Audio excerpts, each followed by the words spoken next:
puntahan natin yung sinasabi dito ni Arlene Stone.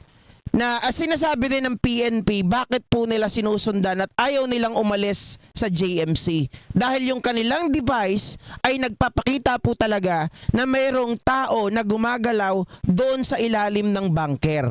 Kaya lang hanggang ngayon, hindi pa rin nila malaman kung nasaan po yung entrance. Pero 8 heartbeat kasama na nga po doon si Stephanie na tila parang hostage nila Kibuloy. Bakit? Dahil baka daw po magsalita itong si Stephanie Ibarra, mga kababayan, dahil hindi daw po pala ito pinag-aral ni Kibuloy. Ito lang po ay inalagaan niya mula pagkabata hanggang tumanda. Inalagaan niya rin ang tahong.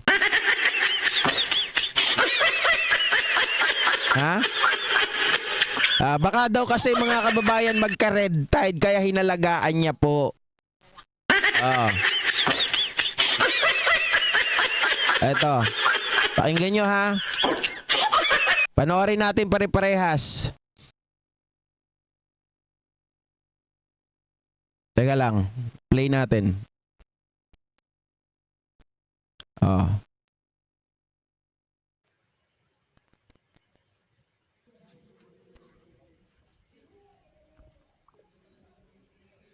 So yan yung mga device na na gamit ng ating PNP. Okay. Shoutout po Teodora Miranda. Salamat guys sa tulong. Yes, sounds good now. Okay. So ayan. Nakita. So eto, nandito na sila ngayon sa JMC. Ito yung lugar na kahapon, kung nanood kayo ng vlog ko, ayaw po papasukin yung mga pulis sa JMC. Ito yung school, mga kababayan, na kung saan nagdudugtong daw yung kwarto ni Stephanie at yung bunker. So hinahanap nila kung saan yung entrance ng bunker dito. At gumamit sila ng device na meron ngang heartbeat. Na 8 katao ang gumagalaw. Kung nakikita nyo sa inyong screen, yung device, mga kababayan, may kulay pula. Kulay na, pula pa. Ayan, yung pula na yan, yung parte na yan, yung ginuguhitan ko po, yung parte na yan ay nag-i-indicate na meron pong tao na gumagalaw. O, tuloy natin para marinig natin pare-parehas. Po ninyo, ayan yung may naglalakad sa ilalim ng tawag nito, ng tunnel. Okay. No? So ayan, namo-monitor nila. Ma'am Lorelai, shoutout. Ito yung sa JMC. Ito yung sa loob ng quarter ni Kibuloy. Ayan, nakita ninyo yung pula. Yan ang sign of life underneath.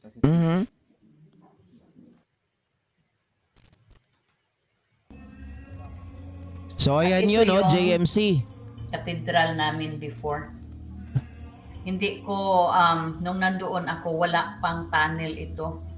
So si Kibuloy talaga, plinano niya Chimay, shoutout po. Itong mga pangyayaring ito. So, kasi bakit dito sa ilalim ng katedral na ito, meron silang na-detect. Bakit, Darking Forever? Naiinis ka ba? Ano ang tawag doon sa babae na yon, mga kababayan? Di ba kulasisi? Ano ba ibig sabihin ng kulasisi? Hindi naman sila kasal. So, ang kulasisi, mga kababayan, sa Tagalog yan ay, kumbaga sa ibang term, girlfriend, bata, di ba? Kaulayaw, karelasyon. Bakit? May masama ba doon? Naiinis kayo? Ha? Mga kampo ni Kibulok? Layas kayo dito. Na heartbeat. May 3 heartbeats, may mga naglalakad. Ayan. So may naglalakad sa ilalim. Dapat yan matrace, mga kababayan. Hindi nila malaman yung entrance eh. Kasi sigurado may secret door dyan, di ba? Kita po natin maya-maya yung device.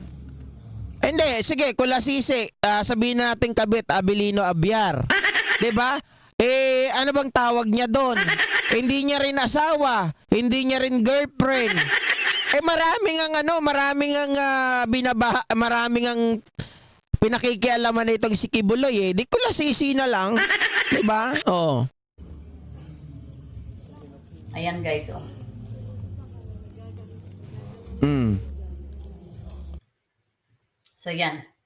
May naglalakad sa ilalim. Nakita nyo So, yung nakita nyo yung tatlong dot na yan, mga kababayan? Ayan. Yung yan, nag-i-indicate na tao yan. Tapos yung red na parang rectangle, orange ba yan, red? Basta yan, nag-i-indicate na may tao talaga, may heartbeat. 'Di ba? Meron doon. So sino yung mga yan? Imposible naman. Bakit bakit naglalakaran yung mga yan? 'Di ba? Ang nangyari po kasi guys, nung panahon ni Digong, nung si Digong ang naging presidente natin, sinabi ko na ito sa aking mga previous na vlog, no, na may company yan si Kibuloy na ang tawag ay Solomonic Withholding, na kung saan meron siyang contract with between the Philippines government sa build project ni Digong. Oh, kaya pala pinagtatakpan, 'di ba? So yung mga project na build ni Digong papunta doon sa construction company ni Kibuloy. At doon sila sa China kumukuha ng tawag nito ng mga Pondo. ng mga gamit, ng mga kagamitan sa construction. At that time po, nakapagplano po si Kibuloy at nakapag-build po siya ng tunnel na kung saan itong tunnel na ito hindi naman ano lang po hindi daw po nakapag night duty itong si si Arlene Stone, mga kababayan, hanggang lang daw siya masamasahe. Siguro mga kababayan, hindi pa siya type ni Kibuloy, 'di ba? Ay gawa ng metal. It's metal kasi he was proud, telling his assistants na pwede silang magtago doon at hindi sila makikita, hindi sila malolocate. Kasi kahit magira pa yung Davao, yung buong Davao, hindi sila makikita because they are secure. Kasi yung nakapalibot sa tunnel na yan ay bulletproof. May mga sasakyan si Kibuloy na mga bulletproof. So yung tunnel din na yon, it's the same concept na kahit bombahin ay hindi siya hindi siya masasaktan o hindi siya makikita. So planado na talaga niya itong ginagawa niya ngayon. May kalalagyan po ako. Saan po ako mailalagay? Wag muna sa ha. Baka mamaya mga kababayan. Oy, Dark King, ano ba yung kalalagyan na yan? Linawin mo. Magpakita ka muna ng mukha, Dark King. Tingnan mo, logo mo, troll na troll. Biruin mo, itim na itim, walang kulay. 'Di ba? Pintas pinagtatanggol mo yung demonyo. Pinagtatanggol mo si Kibuloy. Ha? Hindi ka ba naawa sa mga babaeng ito, hindi pinag-aral, tapos itinatago, inasawa pa? 'Di ba? Pag sinabing inasawa, inaana-ana. Oh. Baka sabi mo yung inasawa, asawa. Hindi, inasawa, inaana-ana kahit hindi kasal. Oh. Gusto kong iparating ito sa lahat at sana ma-share din ninyo ito na-share sa na. ibang mga kababayan natin, sa inyong mga family, no? So kanina napakita ko na itong map. Ngayon ipapakita ko sa inyo ang mapa o ang plano na kung saan si Kibuloy ay naroroon. Ito walang to Sandali guys tatlong tatlong monitor itong gamit natin, kaya hindi ako haharap muna sa inyo para ma-explain ko ito sa inyo ng maigi. Okay, sige, nakikinig naman kami, ma'am, no? Mga kababayan, maganda kasi na makita tayo, ano natin to, para may idea rin tayo. 'Di ba? Kung pwede lang direct upload ko to, direct upload ko to para sila na lang magpaliwanag eh. Kaya lang, di pwede. 'Di ba? Pero sabi naman ni Ma'am Arlene, pwede tayong gumamit talaga ng mga video niya. Hindi tayo ka-copyright. Sabi ni Rolando Tica, Sir GP, baka masurpresa o tayo at kasama po nila dyan at heartbeat ni Bantag, di po imposible. Well, mga kababayan, hindi po yan imposible. Posible po yan na baka kasama po nila yan si Bantag. So guys, ito yung nakita nyo, itong tawag nito. So itong pula, that means JMC yan. Ayan, yung Ito, JMC, Bible yung School. kanina. Yan yung may heartbeat, mga kababayan. Yung pula na yan. Yan yung may heartbeat kanina na nakita doon sa kanilang device. Yan yung JMC. Yung green, itong yellow is the old cathedral that we had. Itong blue is the hangar of Kibuloy na kung saan yung kanyang yung mga paliparan, yung airplanes, saka yung helicopter niya before ay naka-park doon. So, ito po sila, no? Yung tunnel po ngayon na dinidrill ng mga PNP ay mula po dito sa JMC, connected dito sa cathedral, connected dito sa Kingdom. Yung unang tunnel niya kaya dito sa Kingdom, tapos naging connect na lang hanggang papunta dito sa hangar. Ako hindi ako magtataka na ito ay magka-connect. Remember yung sa Porac, Pampanga?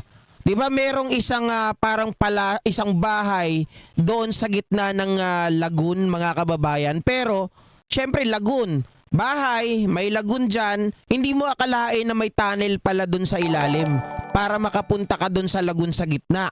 'Di ba? Kaya nga nung nagtataka sila, hinahanap nila yung mga tao, wala na doon, nakatakbo na.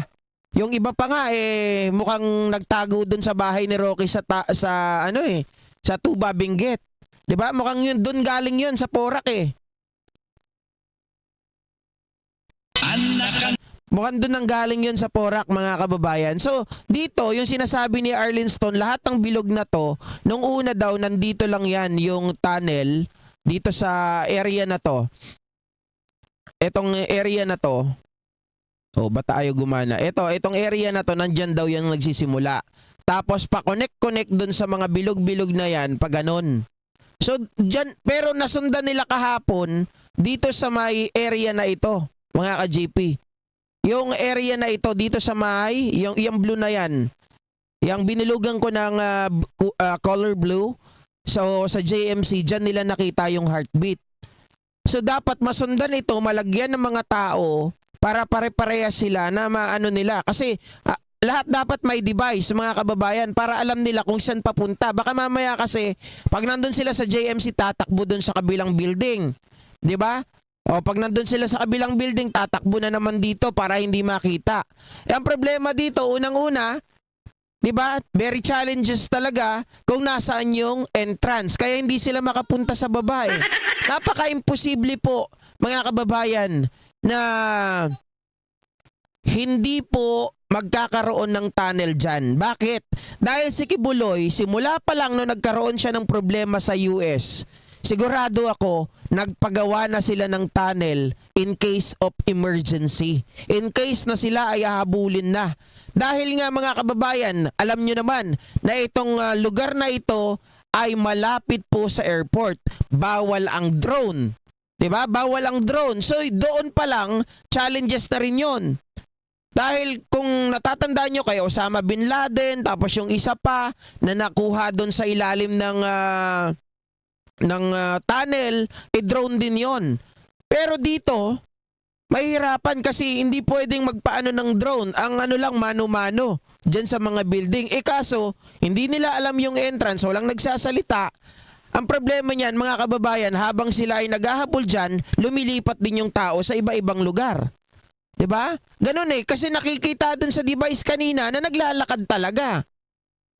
Kaya kung hindi ito i-drill ng ating mga PNP kasi Mm. ngayon po Dapat. kagabi 'di ba sa aking live sinabi ko na Ayun ang problema naman. Kapag sinira nila doon, mga kababayan, papasok ba yan doon sa ipinakita natin sa inyo na amended na batas tungkol po sa paghuli ng kriminal under Section 11 na pwedeng sirain, 'di ba, yung premises kasi sa loob na to, hindi ito gate. Doon tayo medyo magkakaproblema. 'Di ba? Kasi ang alam ko tinutukoy sa Section 11 na 'yon ay tungkol lamang doon sa sinasabing gate na pag hindi ka pinapasok, hinarang ka. Pero dito, pinapasok sila, kaya lang hindi nila makita yung pinaka-entrance noong bunker. Pero hindi na po yan gate kasi pintuan na yan, entrance na ng pinaka-bunker. So yun, isa pang challenges yun. Or challenge. tayong asset, we are moving asset around para tumulong sa kanila. Unfortunately po, yung mga Sabi ni Beekeeper TV, paano kaya nakuha ni Caves prime lot sa airport? Well, mga kababayan, remember, Duterte is the key. Kibuloy is a closest friend of Duterte. Lahat yan, mga kababayan, di kayo magtataka. For sure ako, yung pera ni Kibuloy at pera ni Duterte, baka iisa na yan. Sigurado po ako. Or, opinion ko na may share dyan. At Duterte ang nakaupo. Ilang taon sila dyan? 33 years. Ang mga Duterte ang nakaupo. Magtataka pa ba kayo kung paano nila nakuha yung lupa na yan? Huwag na kayo magtaka. 30 hectares yan. Di ba? Banat boy, shoutout sa'yo. yung mga entrance na alam ng asset natin ay nakatakip na po. They are sealed. So binago talaga lahat yung dating alam ng ating asset. So ngayon medyo nahirapan yung ating mga authorities kasi wala silang ibang choice kundi magbutas talaga, mag-drill. So yan po, no, ang sitwasyon ngayon. Punta tayo dito. Ito yung JMC, guys. Ito yung harap ng JMC. Ito yung likod ng JMC. At dito sa likod ng JMC, ayan yung garage ni Pacquiao na kung saan yung kanyang mga vehicles ay nakapark. Ito yung entrance, no? At kapag yung mga pastoral ay medyo late silang nagising, dito sila pinapalabas sa likod para hindi sila makita ng ibang mga workers na doon sila natulog sa kwarto ni Pacquiao. Ganyan kaano si Pacquiao kasi pag may nakakita sa kanila, bugbog sila sarado. Grabe, binubugbog talaga. Ganyan siyang Pacquiao na yan. So, ito guys, ito yung sa JMC, sa Jose Maria College, no? So ito yung buong building. Andito yung kwarto ni Pacquiao. Ito, ACQ room. Ito yung exit sa garage.